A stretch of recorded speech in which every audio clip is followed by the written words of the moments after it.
নমস্কাৰ।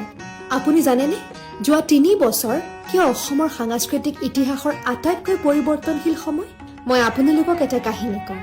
২০২৪ চনৰ অক্টোবৰত আমাৰ মৰমৰ অসমীয়া ভাষাই শাস্ত্ৰীয় ভাষাৰ মৰ্যাদা লাভ কৰিলে। দশক ধৰি লালিত এটা সপোন অৱশেষত সত্য হ'ল।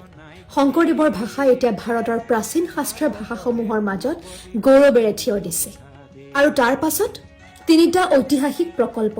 চৰাইদেউ মৈদাম, উত্তৰ পূৰ্বাঞ্চলৰ প্ৰথম সাংস্কৃতিক ইউনেস্কো বিশ্ব ঐতিহ্য ক্ষেত্ৰ, মহাপুৰুষ শংকৰদেৱক শ্ৰদ্ধাঞ্জলি, ২২৭ কোটি টকাৰ বটদ্ৰৱা থান আৰু লাচিত বৰফুকনৰ ১২৫ ফুটৰ বীৰত্বৰ মূৰ্তি।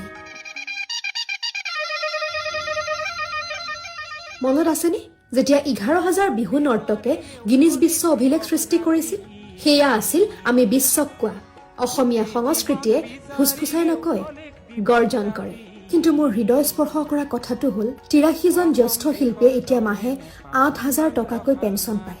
আমাৰ কিংবদন্তীসকলে প্ৰাপ্য সন্মান পাইছে। আমাৰ গুৰুসকলক তেওঁলোক জীৱিত থাকোঁতেই সন্মান জনোৱা হৈছে।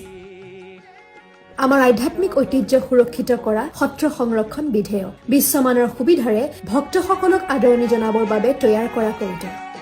আমাৰ শিল্পীসকলক বিশ্বমঞ্চ প্ৰদান কৰা আধুনিক যেনে জ্যোতি বিষ্ণু আন্তৰ্জাতিক কলা মন্দিৰ।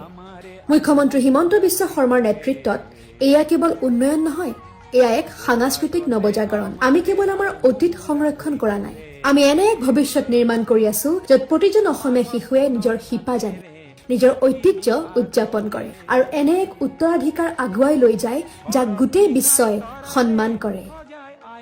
এয়া অসমৰ সময়। জয় আই অসম। ও ভাৰতৰে পূৰ্ব দিশৰ সূৰ্য উঠা দে।